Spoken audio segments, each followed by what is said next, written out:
Versus Pakistan cricket ಪಂದ್ಯಗಳು ಆಕ್ರೋಶಭರಿತವಾಗಿ ಕೂಡಿರೋದು ಹೊಸದೇನಲ್ಲ. ಅದೇ ರೀತಿ ಪ್ರಸ್ತುತ ಏಷ್ಯಾ ಕಪ್ನಲ್ಲೂ ಭಾರತ ಹಾಗೂ ಪಾಕಿಸ್ತಾನ ಈಗಾಗಲೇ 2 ಪಂದ್ಯಗಳನ್ನ ಆಡಿದ್ದು ಮನರಂಜನೆ ಹೊರತಾಗಿ ಸಾಕಷ್ಟು ವಿವಾದಗಳು ಭುಗಿಲೆದ್ದಿವೆ. ಮರೆಮಾಚಬೇಕಾಗಿದ್ದ ಪಹಲ್ಗಾಮ್ ಉಗ್ರ ದಾಳಿ ನೆನಪುಗಳನ್ನ ಪಾಕಿಸ್ತಾನ ತಂಡ ಮತ್ತೆ ನೆನಪಿಸಿ ದುಷ್ಕೃತ್ಯ ಎಸಗಿದೆ. ಸೋತು ಸುಣ್ಣವಾಗಿರುವ ಪಾಕಿಸ್ತಾನ ತಂಡ ಕ್ರೀಡಾ ಮನೋಭಾವನೆ ಮರೆತು ತನ್ನ ನೀಚ ಬುದ್ಧಿ ತೋರಿಸಿದೆ. ಅವೇನು ಅಂತ ಹೇಳ್ತೀವಿ. ಅದಕ್ಕೂ ಮೊದಲು ಬಾಸ್ ಟಿವಿ ಕನ್ನಡ ಚಾನೆಲ್ನ ಸಬ್ಸ್ಕ್ರೈಬ್ ಮಾಡಿ. ಭಾರತ ತಂಡ ಪಾಕಿಸ್ತಾನದ ವಿರುದ್ಧ ತನ್ನ ಪರಾಕ್ರಮವನ್ನ ಮುಂದುವರಿಸಿದೆ. 2ನೇ ಪಂದ್ಯದಲ್ಲೂ ಪಾಕಿಸ್ತಾನವನ್ನ ಮಣ್ಣು ಮುಕ್ಕಿಸಿ 6 ವಿಕೆಟ್ಗಳ ಭರ್ಜರಿ ಗೆಲುವು ಸಾಧಿಸಿದೆ. ಆದರೆ ತನ್ನ ಸೋಲನ್ನ ಅರಗಿಸಿಕೊಳ್ಳಲಾಗದೆ, ಭಾರತ ತಂಡದ ಶಕ್ತಿಯನ್ನ ಸಹಿಸಲಾಗದೆ ಪಾಕಿಸ್ತಾನ ಕುತಂತ್ರ ಬುದ್ಧಿ ತೋರಿಸಿದೆ. ಪಂದ್ಯ ಆರಂಭವಾಗುವ ಮುನ್ನ ಅಭ್ಯಾಸದ ವೇಳೆ ಪಾಕಿಸ್ತಾನ ಭಾರತದ ಆಟಗಾರರನ್ನ ಕೆಣಕಿದೆ. ಪಾಕಿಸ್ತಾನದ ವೇಗಿ ಹ್ಯಾರಿಸ್ ರೌಫ್ 6-0 ಅಂತ ಘೋಷಣೆ ಕೂಗಿದ್ದಾರೆ. ಅದನ್ನೇ ಪಾಕಿಸ್ತಾನದ ಇತರೆ ಆಟಗಾರರು ಮುಂದುವರೆಸಿದ್ದಾರೆ.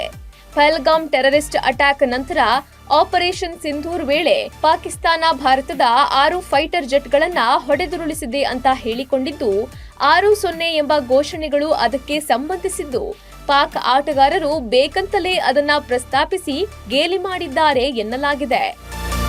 ಮತ್ತೊಂದು ಕಡೆ ಪಾಕ್ ಬ್ಯಾಟರ್ ಫರಾನ್ ಹೊಡೆದಿದ್ದು ಅರ್ಧಶತಕವಾದ್ರೂ ಗನ್ ಹಿಡಿದುಕೊಂಡವರಂತೆ ಸೆಲೆಬ್ರೇಟ್ ಮಾಡಿದ್ದು ಹಲವರ ಆಕ್ರೋಶಕ್ಕೆ ಕಾರಣವಾಗಿದೆ. ಕ್ರಿಕೆಟ್ ಆಡುವ ವೇಳೆಯೂ ಪಾಕಿಸ್ತಾನ ಆಟಗಾರರು ಯುದ್ಧಕ್ಕೆ ಪ್ರೇರೇಪಿಸುವಂತೆ ವರ್ತಿಸುತ್ತಿದ್ದಾರೆ ಅಂತ ವಿಶ್ಲೇಷಿಸಲಾಗುತ್ತಿದೆ. ಮತ್ತೊಂದು ಕಡೆ 15 ರನ್ ಸಿಡಿಸಿದ್ದ ಫಖರ್ ಜಮಾನ್ ಹಾರ್ದಿಕ್ ಪಾಂಡ್ಯ ಓವರ್ನಲ್ಲಿ ಕೀಪರ್ ಸಂಜು ಸ್ಯಾಮ್ಸನ್ಗೆ ಕ್ಯಾಚ್ ನೀಡಿ ಔಟ್ ಆದ್ರು. ಆದ್ರೆ ಫಖರ್ ಜಮಾನ್ ಹಾಗೂ ಪಾಕಿಸ್ತಾನ ಅಭಿಮಾನಿಗಳು ಇದನ್ನ ವಿರೋಧಿಸಿದ್ದಾರೆ. ಕ್ಯಾಚ್ ಹಿಡಿಯುವಾಗ ಬಾಲ್ ನೆಲಕ್ಕೆ ಬಿದ್ದಿದೆ ಅಂತ ವಾದಿಸುತ್ತಿದ್ದಾರೆ. ಸೋಷಿಯಲ್ ಮೀಡಿಯಾದಲ್ಲಿ ಅಂಪೈರ್ ಹಾಗೂ ಭಾರತ ಆಟಗಾರರ ಮೇಲೆ ಸುಳ್ಳು ಆರೋಪಗಳನ್ನ ಮಾಡಿ ದ್ವೇಷ ಮನೋಭಾವನೆಗಳನ್ನ ಹುಟ್ಟುಹಾಕ್ತಿದ್ದಾರೆ. ಹೀಗೆ ಸೋತ್ರೂ ಸಹ ಹಲವಾರು ವಿಚಾರಗಳಲ್ಲಿ ಪಾಕಿಸ್ತಾನ ತನ್ನ ಸಣ್ಣತನವನ್ನ ತೋರಿಸುತ್ತಿದೆ. ಇದು ಭಾರತವನ್ನ ಮತ್ತಷ್ಟು ಕೆರಳಿಸಿದೆ. ಒಟ್ನಲ್ಲಿ ಭಾರತ ಹಾಗೂ ಪಾಕಿಸ್ತಾನ ನಡುವಿನ ಪಂದ್ಯ ಮನರಂಜನೆ ಬದಲು ಯುದ್ಧದಂತೆ ಮಾರ್ಪಾಡಾಗಿದ್ದು ಸುಳ್ಳಲ್ಲ. ಇತ್ತ ಭಾರತದ ನಾಯಕ ಸೂರ್ಯಕುಮಾರ್ ಯಾದವ್ ಕೂಡ ಪಾಕ್ ವಿರುದ್ಧ 10-0, 10-1ರಂತೆ ಪಾರುಪತ್ಯ ಸಾಧಿಸಿದ್ದೇವೆ, ಅವರು ನಮ್ಮ ಬಲಿಷ್ಠ ಎದುರಾಳಿಯೇ ಅಲ್ಲ ಅಂತ ತಿರುಗೇಟು ಕೊಟ್ಟಿದ್ದಾರೆ. ಹೀಗೆ ಕದನದಲ್ಲಿ ಪಾಕ್ಗೆ ಚಳಿ ಬಿಡಿಸಿದ್ದ ಭಾರತ ಕ್ರಿಕೆಟ್ನಲ್ಲೂ ಬೆವರಿಳಿಸಿದೆ. ಆದರೂ ಸಹ ಪಾಕಿಸ್ತಾನ ತನ್ನ ಚಿಲ್ಲರೆ ಬುದ್ಧಿ ತೋರಿಸೋದು ಬಿಡ್ತಿಲ್ಲ ಅಂತ ನೆಟ್ಟಿಗರು ಆಕ್ರೋಶ ಹೊರಹಾಕ್ತಿದ್ದಾರೆ. Bureau report, Boss TV Kannada. Latest ಹಾಗೂ ಇಂಟ್ರೆಸ್ಟಿಂಗ್ ಸುದ್ದಿಗಳಿಗಾಗಿ ಬಾಸ್ ಟಿವಿ ಕನ್ನಡ ಚಾನೆಲ್ನ ಸಬ್ಸ್ಕ್ರೈಬ್ ಮಾಡಿ.